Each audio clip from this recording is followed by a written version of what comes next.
Hey folks, it's Marvin Cash, the host of The Articulate Fly, and on this episode I'm joined by my friend Dan Davala from Orvis Adventures. We discuss casting geekery, the Tidal Potomac Fly Rodders, adventure travel, and getting called home to the Orvis mothership in Vermont. But before we move on to the interview, just a couple of housekeeping items. If you like the podcast, please share it with a friend and subscribe in the podcatcher of your choice. If you can leave us a review, we'd really appreciate it. And also a shout out to this episode's sponsor. This episode's brought to you by our friends at Ascent Fly Fishing. Peter and his team are passionate about our fly fishing community, whether it's helping you be more productive on the water or making sure their team members can meet their daily needs. Let the folks at Ascent use the best science to put together a box of affordable, high-quality flies for your next outing. Visit them online today at www.ascentflyfishing.com. Use the code ARTICULATE10, all caps, all one word, and the number 10 is a number not spelled out, to get 10% off of your order. Now on to the interview. Well, Dan, welcome to the Articulate Fly. Oh, thanks, Marvin. It's a pleasure to be here doing this, and I know we've talked about it for a while now, so thank you for making it happen. Yeah, no, I'm really looking forward to it, and we have a tradition on the Articulate Fly. I always ask all of my guests to share their earliest fishing memory. Earliest fishing memory, that's easy for me. So I don't know exactly my age, but I put it at around 5 years old. And my grandparents lived up in Pennsylvania, and my grandfather belonged to a gun club because he was a lifetime outdoorsman type of guy. And at around the age of 5 or so, he took me and my brother to the gun club, which had a lake that had panfish, bass, bluegills, catfish. And we went out on just a little dock, and basically with more or less cane poles, fixed line, and worms and bobbers. And I still remember to this day being enamored with what happened when we dipped that bobber in the water and something on the other side grabbed it. And I've been fixated and hooked on it ever since. So yeah, that goes back to being about 5 years old in Pennsylvania, my grandfather. Yeah, very cool. When did you get pulled to the dark side of fly fishing? Well, this goes back to, I remember about, fast forward a few years, when I was about 9 years old. My dad wasn't much of an angler, but he would take me fishing, which is I still appreciate. And he had my brother and I out at Burke Lake in Virginia. And we were in one of the little rental John boats.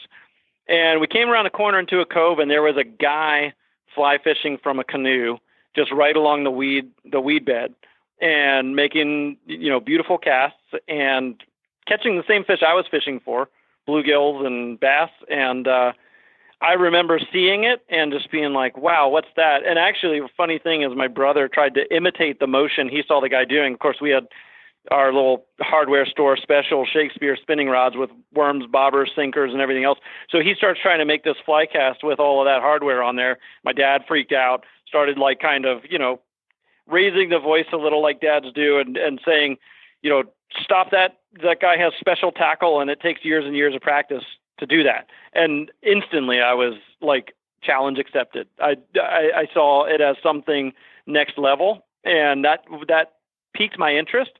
So then it wasn't until I was about 14 years old and was earning money of my own, mowing grass and all that stuff around the neighborhood, that I saved up $40 and bought a South Bend Black Beauty from Sports Authority. The whole setup was about $40, and complete with a level fly line, no weight forward, anything. That was like a $6 fly line, and that's what I started on. And that was, so I was 14, so that was almost 30 years ago. Hard to believe. Yeah, very neat. And who are some of the folks that mentored you on your fly fishing journey? Actually, I didn't know anybody who fly fished at all. And so when I started, I had that memory in place from the Burke Lake incident when I saw a guy doing it. So I'd seen it here and there. Of course, this was long before all of the YouTube and all that other stuff. So occasionally I would see some fly fishing on the Saturday morning fishing shows on ESPN, particularly Walker's Cay Chronicles. And I remember watching, occasionally they would do some fly fishing on that, and that's where I first saw saltwater fly fishing. So anyhow, I would see the cast, and then basically go out to, I couldn't just fish anytime I wanted to at that age. So I would just go down to the playground in my neighborhood and practice my casting. And so I will credit Flip Pallett with who I would say taught. Well, that's where I learned to double haul from, but that's because I just saw him doing it on Walker's Cay Chronicles. Yeah, that's really cool. And I mean, and I know we first met, it's been a few years ago at the Virginia Fly Fishing and Wine Festival back when it was in Waynesboro, and you were teaching casting classes. You know, what was it that drew you to casting? Because that's, I guess, a little unusual, particularly at that age, to kind of drill into casting that much. As far as you mean when I got into it when I was like 14? Yeah, like and down the road too, as you were older, that kind of made you want to teach it and really kind of become a propeller head of casting, right? Sure. All right, so going back to the time when I picked it up, it was just it was a fun challenge, and I was enamored with the plastic string flying through the air. Really, I mean, for lack of a better term, and for whatever reason, lacking any instruction or tutelage or whatever, not knowing anybody who really did it, me and a couple of buddies, a couple of high school friends were the ones that got into it. And so for whatever reason, I wasn't exposed to a lot of fly fishing, and it just sort of came naturally. I mean, I'm thankful for that. It's a gift. It wasn't actually until with the exception of I spent a lot of years as a mechanic, and the guys in the shop would know that I fly fished, and occasionally somebody would show some interest, and I'd take them out, show them how to cast a little bit. But it wasn't until I started working for Orvis in 2008, and I'll never forget it. I took somebody outside to try the first generation of Helios rod. Was brand new at the time, and there was a promotion going on, and I was like, a week into the job, and the promotion was cast a Helios rod, get a Helios hat, right? So I'm like all over this. I'm taking people outside to cast fly rods. And I took a gentleman out into a parking lot with a $800 fly rod, which to that point I had barely ever even held a rod like that. And I took a guy outside to just basically for him to win a hat by practicing or trying the rod. And that gentleman actually went to make his first cast, wound up like he was going to pitch a baseball, and hit the rod on the pavement behind him. And I actually realized right then and there that, number one, I didn't know that could happen. And number two, I didn't know what to say. I mean, I could cast a fly rod nicely, and I knew the results sort of spoke for themselves. But I realized right then and there that I didn't know how to explain it. So that made me very interested in finding whatever resources existed and whatever way I could to learn how to articulate the cast, to be able to explain it. And that started my journey into pursuing the FFF certification. Yeah, I mean, I know you're a master casting instructor. What was that journey like for you? Well, it was rewarding, and it was a journey is the right word for it, really. I know people have a lot of different opinions about certifications, regardless of what they're for. When I was a mechanic, I pursued GM certifications and also the ASE, Automotive Service Excellence certifications, because every garage I knew that was reputable had the sign out front that had the ASE gear on it. So to me, certifications for something you do professionally was a normal idea. It was really a journey in that I think I sort of set out with maybe the right mindset, which was I can cast a fly rod pretty decently, but I have no idea how this works. And so I think that for me, coming at it with a recognition of my own inadequacy was maybe the best thing possible, because I really, really was seeking to learn. Rather than, and I'll just say this as a comparison, rather than coming in being like, yeah, I can throw a fly rod, 80 plus feet, and I'm pretty good, and I've caught this, and I've done that, and I can make it, my fly land in a target 50 feet away. It wasn't about the actual casting. For me, I was a sponge and wanted to learn from people who have put a lot of time and years in before me, learn how to teach it. And that to me is what the casting instructor certification is really all about and should be all about. So that's just a sort of segue into the topic. What would you like to know more about the actual journey itself? Yeah, I mean, it's kind of interesting. I mean, I guess one is kind of what surprised you the most, because I mean that MCI process. If you're diligent and you have decent hand-eye coordination, you can become a certified instructor. But that MCI journey takes a long time, and really curious to hear about what surprised you the most about that process. Sure, yeah. Well, one of the things, and back to the instructing part of it, is at that level, and really even at the casting instructor level as things have changed and evolved, but at the master level, I can't stress enough that it really, really is about instructing. And even if you can ace every single casting task that you're asked to do, because that's part of it, you have to be able to explain and demonstrate certain casts and be proficient at a pretty high level. But even if you can do all of that, that's only part of the test.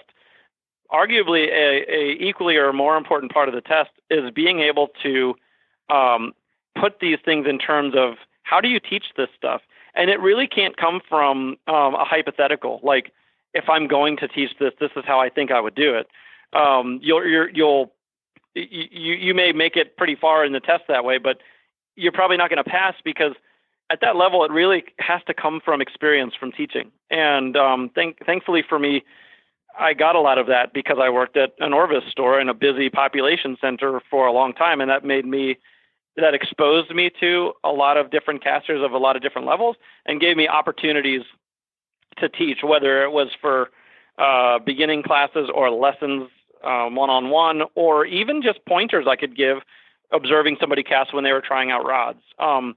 So I'll, in the full disclosure of things, my first attempt at the master certification, I failed. Well, failed is maybe a strong word. I don't think you fail for trying, but I did not pass. And it came down to a few things, a couple of casting tasks that I didn't nail cleanly, but also actually during the process of the what's considered the oral examination, like where you've got several people asking you questions about teaching, there were scenarios they brought up that I actually just hadn't thought through or hadn't done yet. And I could tell right away that they had. So I was reaching for answers, and it made me actually just want to dig in more. I realized it was one of the more positive experiences I could have had to not pass that first time. And kind of made me dig in all the more. Yeah, it's really interesting too, because people that are successful in that program, that's generally, I think, the philosophy that they take. Can you share some of the folks that mentored you on that journey, and maybe what they taught you or what you took away from spending time with them? Sure. Yeah. I will actually. If I first had anybody in the program that I drew a lot from and learned from their experience was Jim Valley, who is a master instructor who is in the New Jersey region. And he was one of my first testers, like as far as when I first took the casting instructor certification. And I actually passed that the first time. Usually, though, after a test, and I've had the pleasure of giving tests since, but after a test usually is an opportunity for the folks giving the exam to share some feedback and say, hey, I noticed this and I noticed that, and help you sort of take that next step and take things to the next level, even if you passed. And I'll never forget Jim Valley pointing out a little dip, a little sag in my loop and my backcast.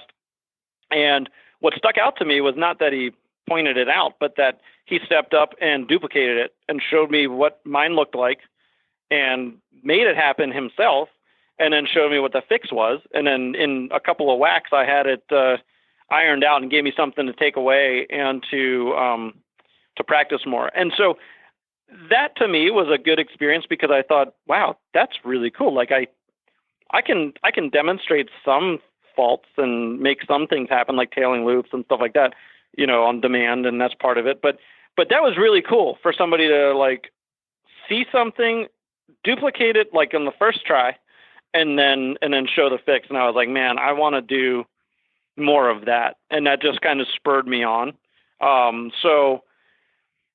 Then as I didn't really have other certified instructors in my area that I could draw from, but I did very early in my process of pursuing a master certification, became acquainted with a very good friend, John Davala, who reached out to me because he knew that I was pursuing it and he was in the area, and he said, hey, I'm doing that too. Why don't we pair up and study together and practice together and all of that? And that was the beginning of a hopefully lifelong relationship that we have. And we've done a lot together, teaching together, traveling together, hosting trips together.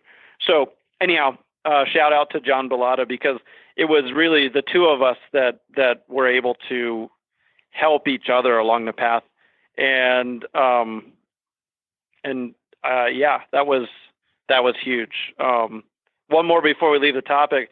When I then did test the first time in Montana, and John did too, and both of us didn't pass the first time, there were a few testers that I had there. Bruce Williams was one of them, Steve Hollinshead, and Chase Jablonski. Those guys administered the test, and after not passing, Steve Hollinshead stepped aside with me and said, hey, do you want to go through some of this stuff?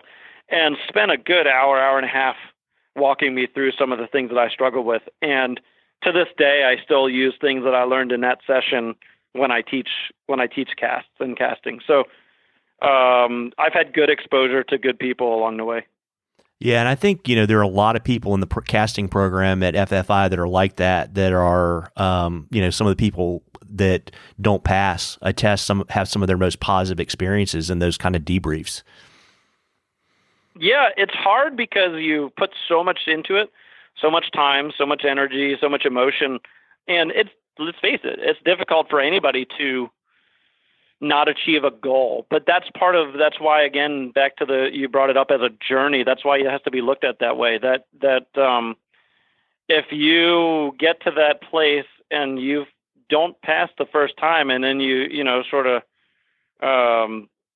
throw down your rod and go home, then maybe you were after the wrong thing at the wrong time, or maybe for the wrong reasons. But if that becomes a motivating, just a step on the journey, and after the initial, I don't know what you want to call it, disappointment of not passing, if you then regroup and go, okay, all right, I've just learned a ton in this process, and now I'm going to go and come back even more ready. And that's what John and I did, and both of us were able to pass our next time. But I think it was close to 2 years later. I mean, and that's not a guideline. It was about that amount of time, about a year and a half or so, that I think that we put in before we were ready to go again.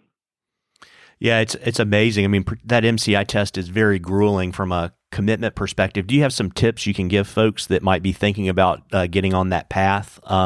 Things that you did, or things that you learned along the way that will help people be more successful? Definitely. One thing for sure is, if you do have available anywhere near you, even if it's a few hundred miles away, we all know we drive that far to go fishing.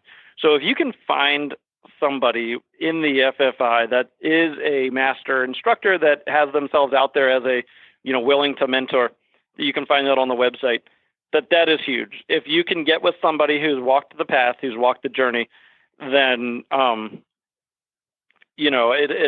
that I think is probably one of the most invaluable things that you can do. And because somebody like that, nobody in the program that I know of wants people to be unsuccessful. That said, oftentimes, if you're able to pair up with somebody, a mentor, or at least somebody who's on the journey as well, they're going to hopefully tell you, I don't think you're ready. And that's important feedback because let's face it, a lot of the first time failures maybe wouldn't happen if somebody were able to say, hey, you know what? I think you're great on these things, but I think you need some work on these, and to do it in a mentoring way, I think will help people maybe not have to take two shots at it. Not that there's anything wrong with that, but another thing, and I learned this my first attempt, when I did a lot of practicing, and I would regularly go and set up my course and do the casts and all of that stuff. What I found out what I realized I did, which was to my detriment, was I would oftentimes pick 2 or 3 of the tasks and practice them. And I would pick 2 or 3 tasks and I would practice them until I was just nailing them every single time.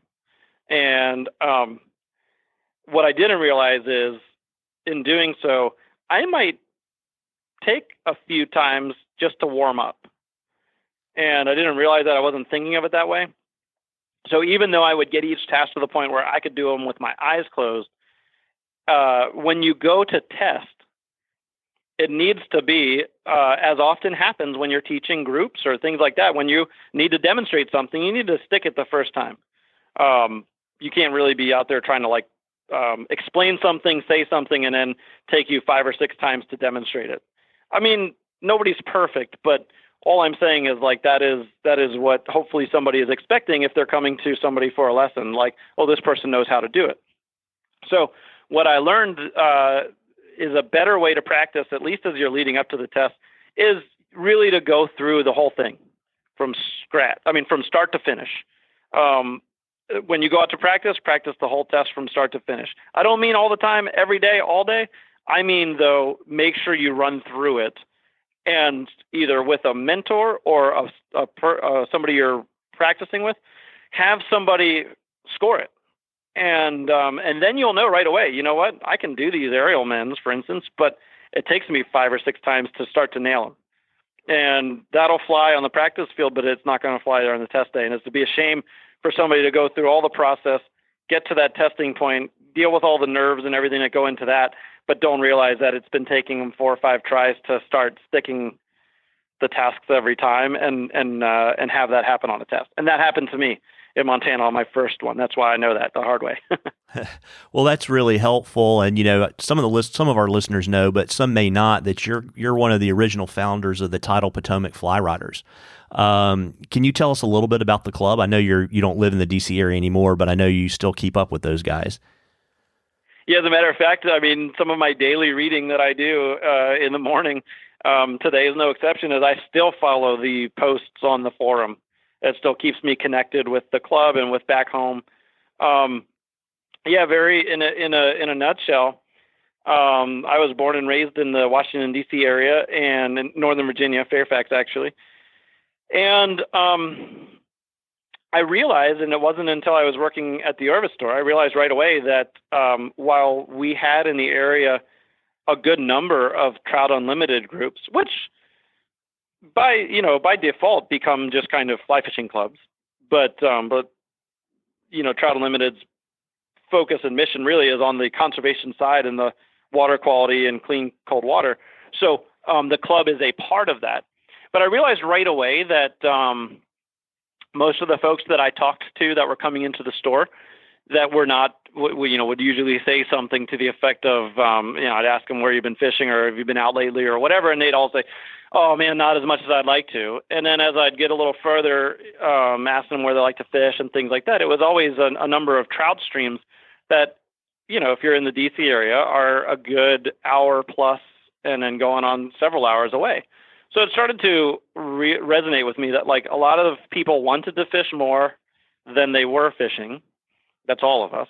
And also, one of the reasons why they weren't fishing as much is because fishing to them, in many cases, meant a commitment of a full day or a full weekend. And not everybody has that with all their obligations. So I just realized right away, I was like, how come people aren't fishing in the Potomac? I can almost see it from the shop. It's a few minutes away. And the more I talked to people about it, the more I realized that people saw it as a seasonal thing, maybe for shad in the springtime or something like that, but just really weren't digging into it with their fly rods.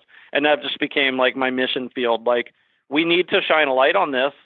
And I've got all these people that are coming in the shop that want to fish more than they are, and perhaps the key is getting them connected with each other and getting them connected with their local water.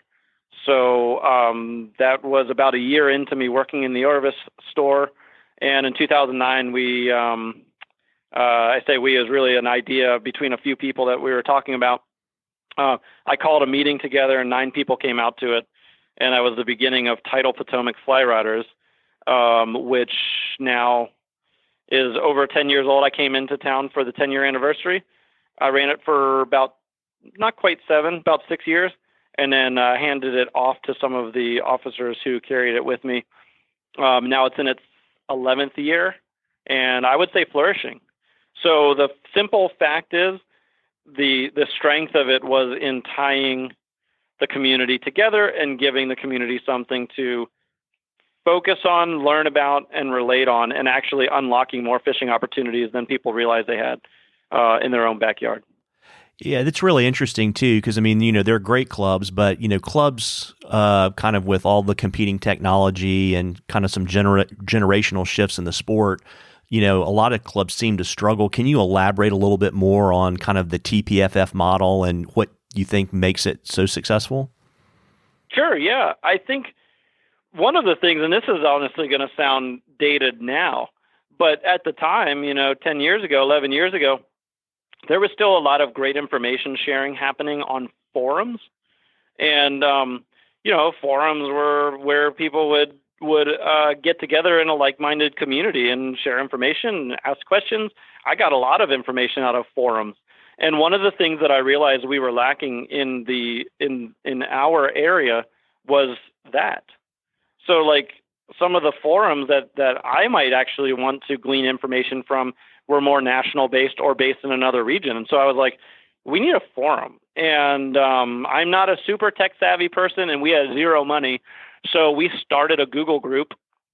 And that really became, and I think still is, the lifeblood of the club, because it has become the online source where somebody, and just today, and it makes my heart glad every time I see this, but just today, I saw this morning a post from a new member who said, I moved here a year ago, and I've just found this club, and they had some questions about fishing around Fletcher's Boathouse and all that. And it just makes me so thankful that the club is continuing on in that way, because people got right to that person and answered the questions, gave them some resources, invited them out to beer tie, which we can talk more about. But that method of tying the club together in an online way and in a way that's more than a monthly meeting, I think was key to it and still is.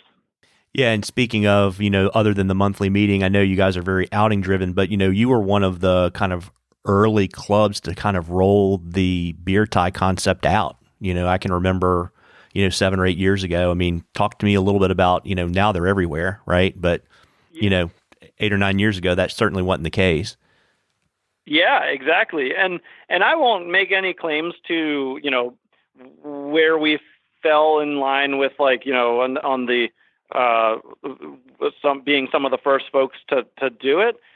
The idea really came from Dalton Terrell, who served as the president after I had moved, and was an officer with the club since we appointed officers. So he was the one who very, very early, second meeting of the club, which we had at a library in Arlington.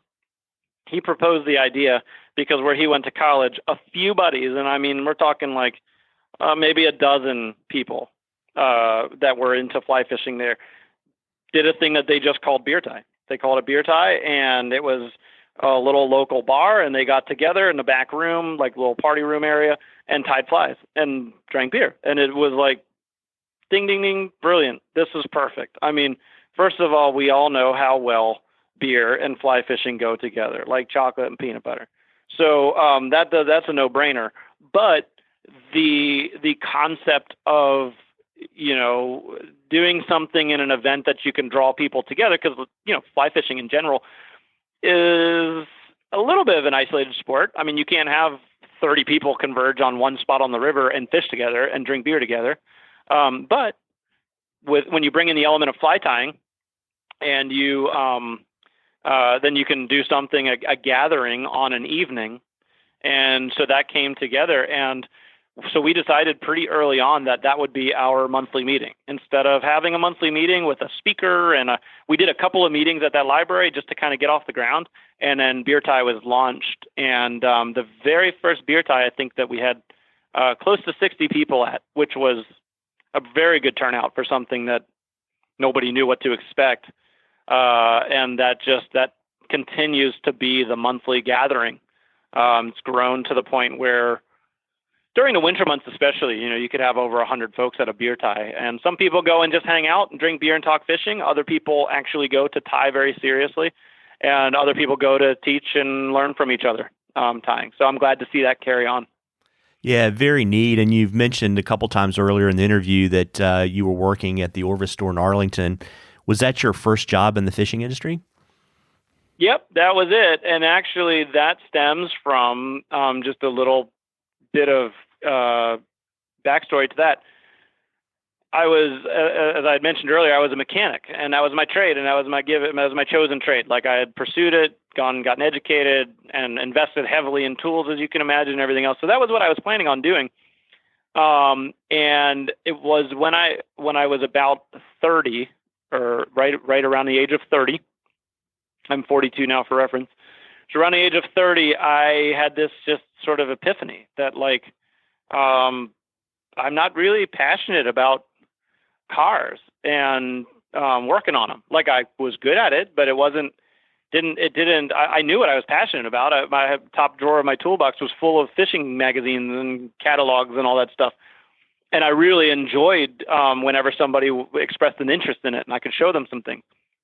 So I was, I won't get all, I won't turn it into a sermon, but I do go to church, and I was at a small group that was an offshoot from our church there in Reston.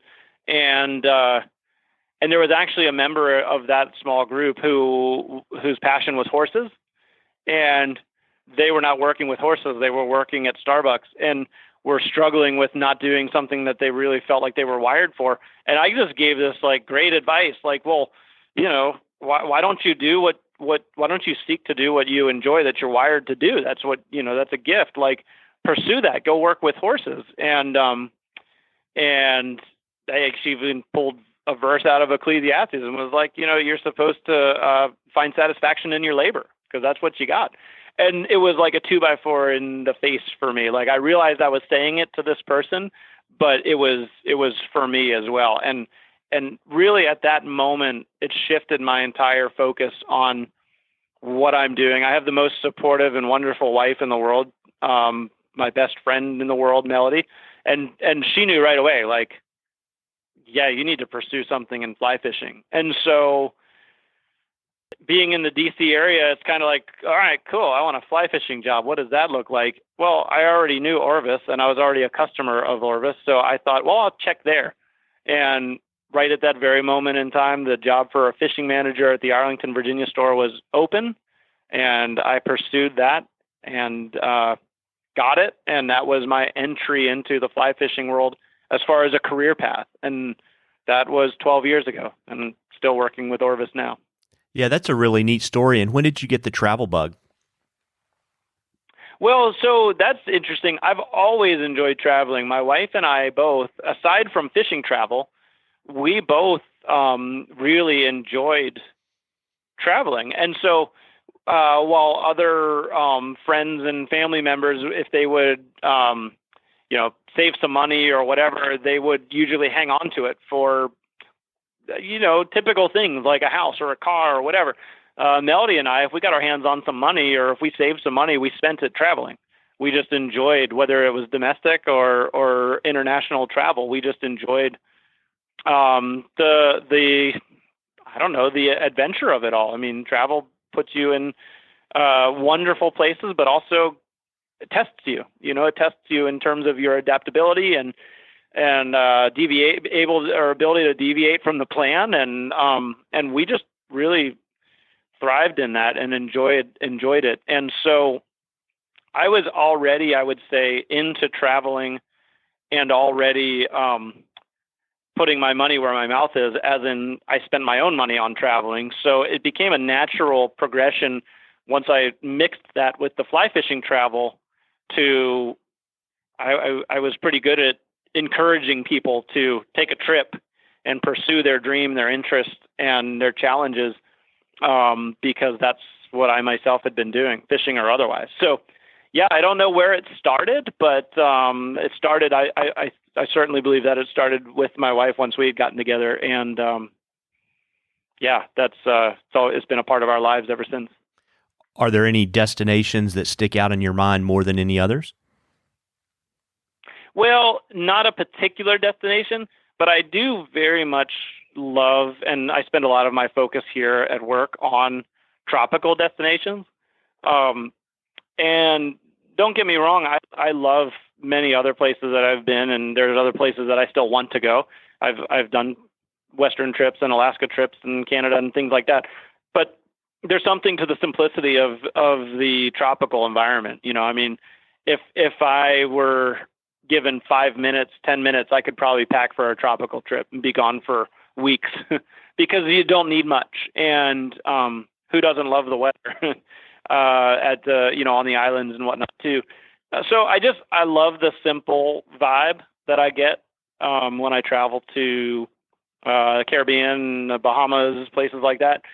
And back to family travels, we had a very great experience. In 2012, we spent an entire month on North Andros, and I don't have that kind of vacation time.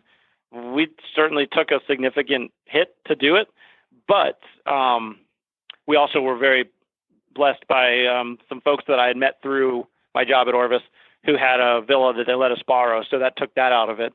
And we went to Andros with 2 young children and spent a month there. And I think that really, really burned into me a love for the islands and kind of the small town nature and culture that these islands have. And I don't know, I've been enamored ever since, and I think it's fitting that a lot of my focus goes into a tropical destination. Yeah, that's really neat. Can you tell us a little bit about how you lived the dream and got called up to the mothership in Vermont? Yeah. So I was actually very content and happy as a fishing manager at the Arlington, Virginia store. That's what I was doing. And I had been doing that for a little more than 7 years before I made the switch. And then over the course of that time, I had built into my job there, putting together trips, travel trips, hosted trips, and promoting trips also that Orvis was featuring. So it had connected me to the resource already. You know, we have a tremendous network of what we call Orvis endorsed lodges, guides, outfitters.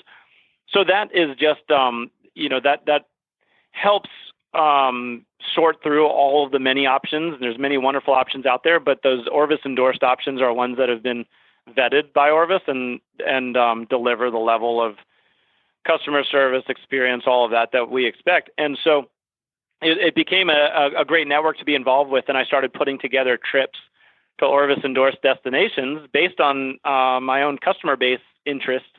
So I had the exposure to a lot of traveling anglers through the shop that I got to know very well, became good friends with. And so it was easy for me to put together and say, look, where do we want to go? I'll put it together. I'll make all the arrangements.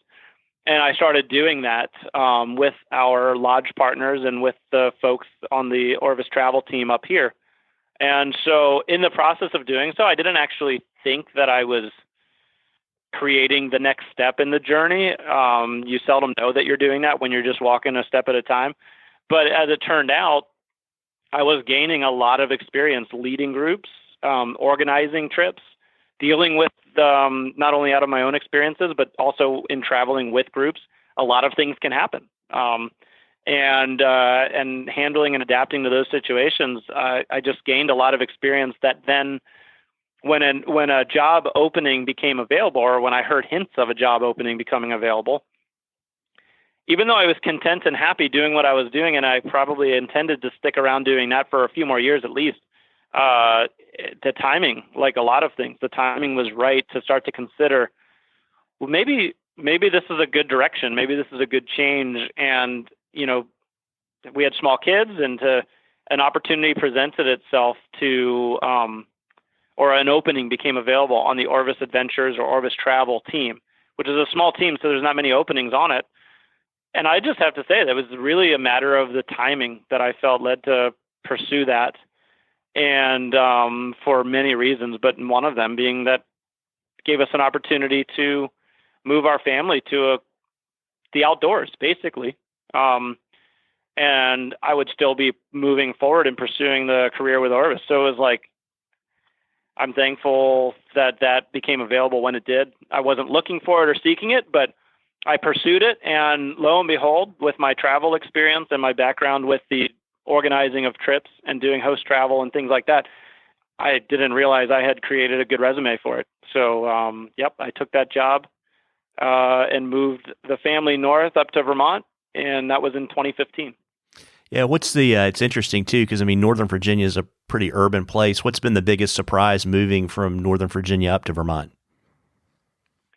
Well, it's funny. A couple of surprises initially, and maybe they weren't surprises, but I didn't know how to handle them, was the lack of 24-hour availability of everything. And that goes from carry out to even just early on when we first moved up, we had a situation where one of my kids presented with an allergy we didn't know that he had, and we had to go to the hospital up here, and then we had to get a prescription. And when we went to fill the prescription, the pharmacy was closed, and we were like, "What? How is a pharmacy closed?" I'm from the land of 24-hour pharmacies and stuff like that. So that was one of those kind of reality checks where, we had not yet adapted to the pace of things, even though we had other experiences from travels adapting to other countries and environments and things. But that was, when you factor your kid is sick into it and you're like, wait a minute, we can't fill this prescription. Like, what do people do? So that was within a few weeks of moving up here, like a first, like, whoa.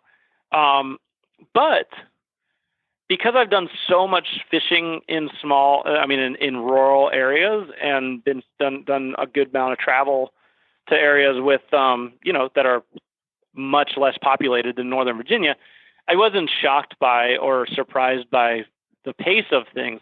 I just had to adapt to, maybe kind of planning for when things are open and how to, get the essentials that you need. That didn't take that long. Actually, the hardest thing was adapting to an office environment, which I never saw myself stepping into. Yeah, that's funny. Can you tell us a little bit more about what you do at headquarters? Yeah, sure. So thankfully, at least I don't know, because I've never worked in any other office. But I would have to say that this must rank as one of the cooler offices that you could work in. Not only is it set in a beautiful area, I'm sitting here right now looking out the windows at mountains all around. So it helps to be sort of immersed in the outdoors, even in an office environment. What I do on a regular basis here, because I know some people might think that my job just means that I travel to fishing destinations all the time. And you know what, honestly, if that was the case, I probably wouldn't have taken the job, because I have a family that I love and want to be around. I spend a large part of my time at the home office of Orvis, organizing a lot of the trips that you see online that we feature that are like pre-planned with preset dates and pricing and all of that stuff, and are hosted, and a lot of planning goes into those, and I generally am setting those up 1-2 years in advance. So I'm planning 2023 trips now, actually. So that becomes a lot of my work, is preparing those trips, and that's all of the details that have to go into that. Then probably one of the more enjoyable aspects of my job is I work on an everyday basis with our Orvis customers who call us for our recommendations on where to go. And, a lot of people out there have been doing it so long that they just know where they want to go. But we regularly talk with folks who their first call is to us, because they're saying, I've done some saltwater fishing. I've been to Belize a few times. I really wanted to try Bahamas. and then from there our conversation gets going. And so I spend almost, I would say the majority of every day actually talking with people about fly fishing, about where they want to go, what their goals are, who's traveling with them, what those folks are into. And I get to be an impartial person with experience at a lot of these places, and I can help them kind of cut through the options and pick. My goal really is to help them pick the very best fit for them, for their goals and for their time period that they want to fish and for the other people they have traveling with them. So more or less a specialized travel agent, if you will, that focuses on the specialty world of fly fishing travel. And it's interesting, right? Because there are probably, 4 or 5 big booking agents in the sport. Can you tell me a little bit about what makes Orvis different from some of your competitors? Sure. One thing is that because we do so many things other than travel, we generally have a very loyal customer base. And by that, I mean folks that are traveling with Orvis have usually been Orvis customers in one form or another for a long time. Now, that's different. I mean, we've certainly work with folks that have just found us, and that's great too. But a lot of times, one of my favorite things to hear is when somebody goes, "Oh, I didn't realize you guys did travel," because they're already familiar with the Orvis brand. Maybe they have some rods or whatever. They know Orvis, but when they find out that we do this also, and not only that we do this, a big differentiator for us is the Orvis endorsed network. And like I mentioned earlier, we don't actually promote trips to any place that we don't personally know. I haven't been to every single place, but certainly somebody on my team has. We don't promote trips and we don't endorse places that we don't know and have a good relationship with personally, and that we don't that we don't trust to uphold the same standards and level of customer service that we expect of ourselves and that we try to uphold. And so a lot of times people think that Orvis endorsed places must be just the fanciest or the most expensive, and that's not the case at all, actually. We have places everywhere at all price points, and we have everything from individual guides that are endorsed to full-on lodges. But what makes it I would say probably the most important factor is the people that run those businesses and the guides themselves and the people. I mean, that's what this is all about, really. And granted, we want a good fishery and we want the facilities to be good, but everything really comes down to the relationships that we have with the lodges, the guides, the people on the ground, and that's the confidence that we have connecting our customers to those places. And thankfully, that's the confidence that our customers have in us, because they know that we're not going to just send them somewhere because we've heard it's great, or just send them somewhere because it's the latest thing. It's the places that we partner with and the places that we connect our customers to are places that we have longstanding relationships with and trust implicitly. So I would say that that's a major, major difference. And then the other is that because we also manufacture some of the best gear in the business, we have that ability also to kind of like a one-stop shop. If somebody wants to travel and book a trip to go tarpon fishing, we can also help them get connected to one of our shops, either dealers or company-owned stores, and we can get the 12-weight outfit in their hands, and we can get them everything they need from the pack to pack it all into the buff that they put on the boat, and we've got it sort of all for them. So if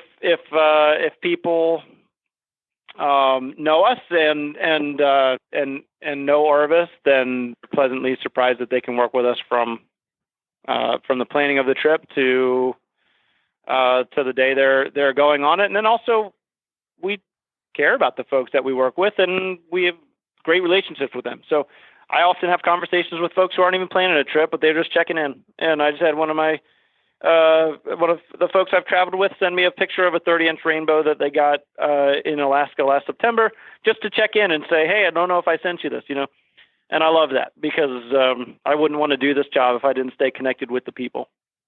Yeah, that's really neat. And, generally, I think for most anglers, they don't start out as destination angling travelers. So when you kind of start the beginning of that process and you're like, "Hey, I fished for a while, I want to try something different and kind of look at destination travel," what suggestions do you have for people to help them kind of think through and frame that process. Absolutely. No, that's a great point. And there's a lot of examples out there, but I can think of one who's a very good friend of mine named Chris, who he and his wife took Fly Fishing 101, just basically the intro course, at my store. Must have been now probably 8 years ago or so, somewhere between 6 and 8 years ago. And that was just the first step in the door of fly fishing. And from there, that grew into doing some local things with, Tidal Potomac Fly Rodders, to fishing more, a little bit more farther out with guides and whatnot, but still drivable, to traveling to Belize with me, then traveling all over the world, actually, still with Orvis Travel.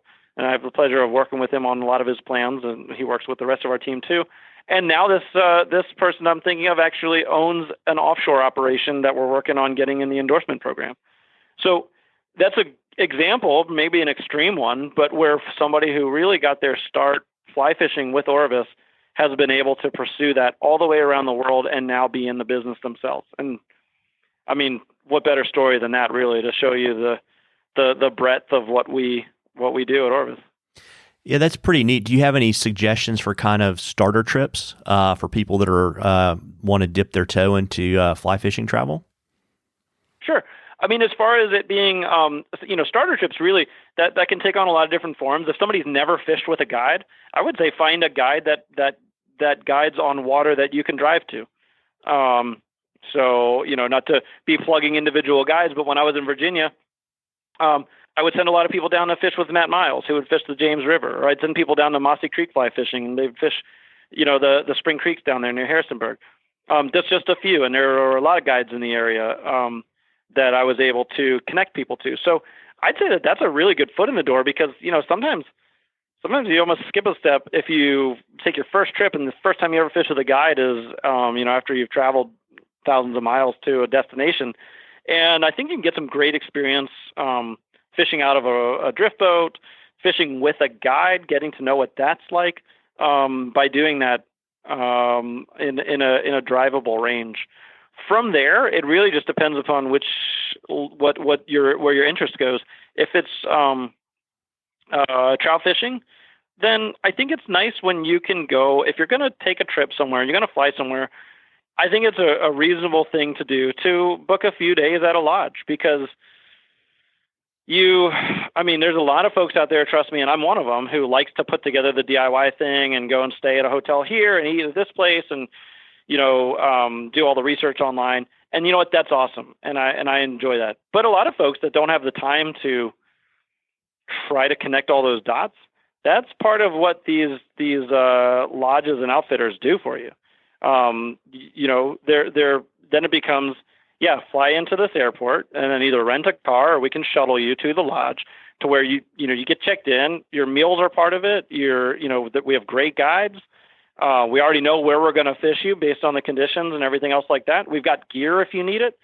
So, picking a destination, whether that's a trout fishing place out in the West or whether it's something like a saltwater destination like Belize, we have a lot of great options that we work with at all price points. So it doesn't have to be like some huge expensive thing. I don't think a lot of these trips cost more than just a general travel trip. There are people that travel for other reasons other than fishing, and travel has a cost involved. And so I think sometimes people think a fishing trip is going to be out of their price bracket, but I think they usually are surprised that there are a lot of options internationally and domestically where you could get 3 or 4 days of fishing.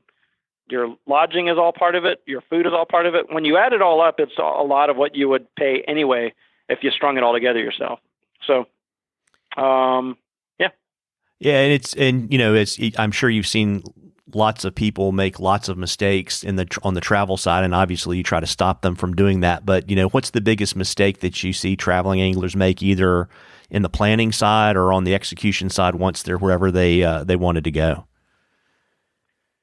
Well, a lot of things come down to expectations, and of course, a lot of life is expectations. Certainly, a lot of fishing is expectations, and we try to really help people match their expectations with the time of year and destination, and sometimes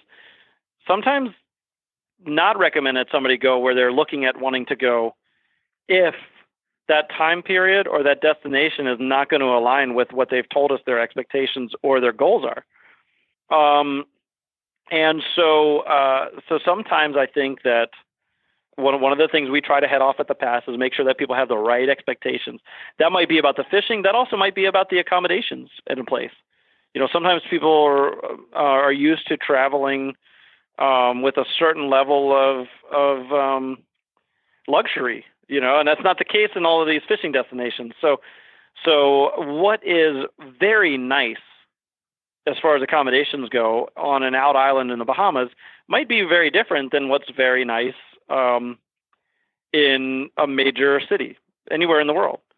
And so that's another thing. We try to make sure from our own experiences that people have a right expectation going in. We don't want them to know every single thing about every detail about everything they're going to experience, because that's part of travel, is going somewhere and experiencing it yourself. But we really do a lot of asking questions and listening to folks to really try to dial in what they are actually putting together in their mind as what this trip is going to be like, and do our best to match that to the right place, and also to advise folks when where they're planning on going isn't going to add up to that, but they can look forward to this and this and this, whatever that destination features. So I think that managing expectations is maybe the biggest thing.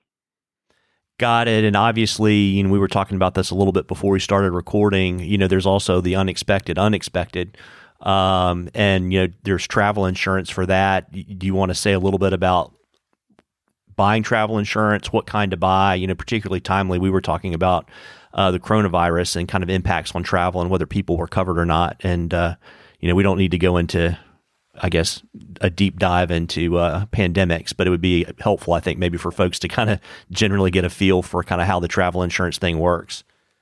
Absolutely. First of all, we're big believers in travel insurance, and we recommend it to every traveler on every trip.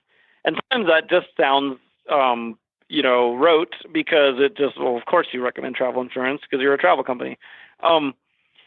That said, though, the current situation is a great example of, nobody saw a major outbreak of an unknown virus that is impacting travel and is impacting how countries are allowing people to pass in and out of their borders and all of that. So it's an example of where travel insurance really kicks in, and not just travel insurance, but what we always recommend is that people consider the strongest protection, which is a travel insurance policy that includes a cancel for any reason clause. And it's only travel policies like that, as the name implies, allow you to cancel for any reason. And that reason could be you're scared about the latest virus. That's legitimate. But from an insurance standpoint, it's not. If a country is open to travel, if a lodge is not closed, if airlines are flying there, that's not a good enough reason to cancel the trip and try to redeem some of or any of what you've spent. Now, if you've purchased travel insurance policy that says you can cancel for any reason, well, then all of a sudden that becomes viable, where not only things like the current situation that we're experiencing, but there's a lot of unknowns out there. I mean, my wife's grandmother lived to be 103 years old. For a long time during that period, we always wanted to be sensitive to being available if we needed to be. And if you're planning a trip 6-8 months out or longer, and you think you might need to cancel just in case that person needs you, that's another reason to consider travel insurance that allows you to cancel for any reason. So we strongly recommend it. We actually partner with Global Rescue. They do not only the trip travel evacuation, like the emergency evacuation services, and also the evacuation services in case of civil unrest and things like that, but they also feature a full suite of travel insurance. And that's our preferred partner that we work with, but there are many providers. We just always recommend to every traveler on every trip that they purchase travel insurance with cancel for any reason.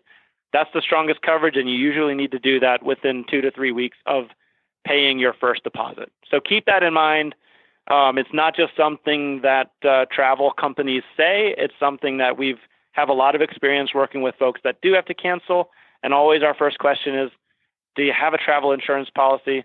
I can tell you it's wonderful when they say yes, and it's a lot harder and more emotional when that's not the case. So definitely put it on your radar and strongly consider it for every trip.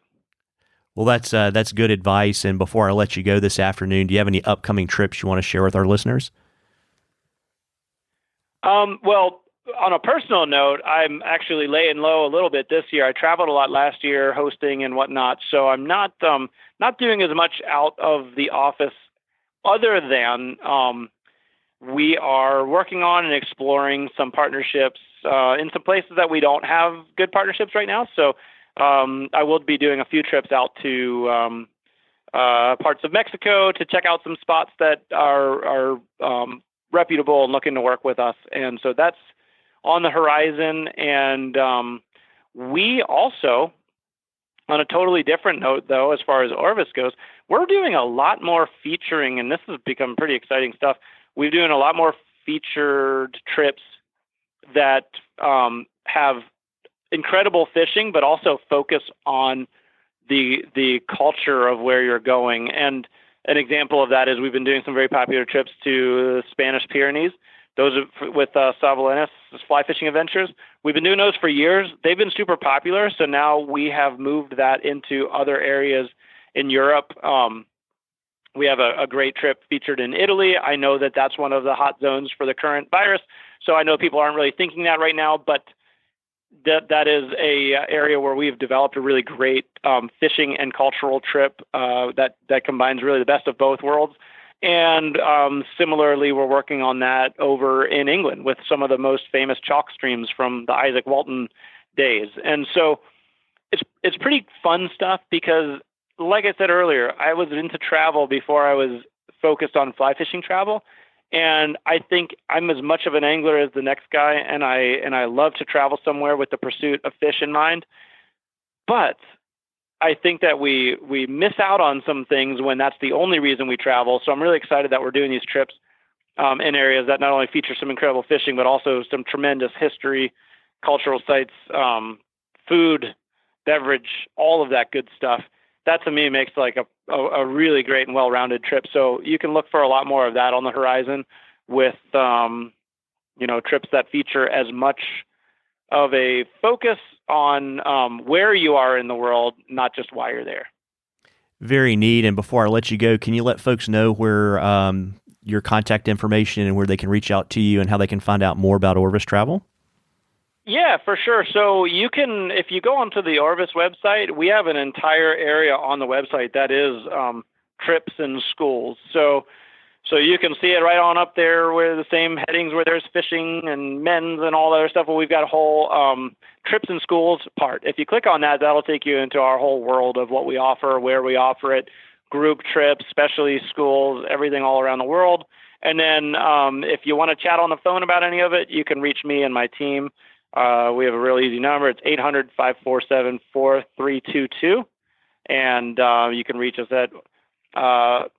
at Orvis Adventures at Orvis.com. Well, that's great. Well, Dan, I really appreciate you taking some time away from the skateboard during lunchtime today to chat with me. You bet. I really appreciate it, Marvin. It's great to see you as always at the shows and hopefully at the Guide Rendezvous coming up.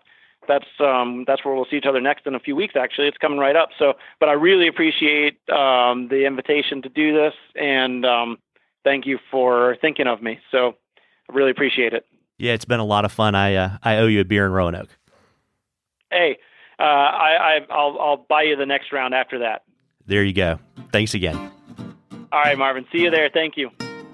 Well, folks, I hope you enjoyed that interview as much as we enjoyed bringing it to you. Again, if you liked it, please share it with a friend and subscribe in the podcatcher of your choice.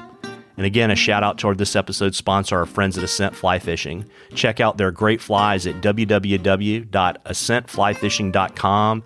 And don't forget to use the code Articulate10, all caps, all one word, number 10 is a number, to get 10% off your order. Tight lines, everybody.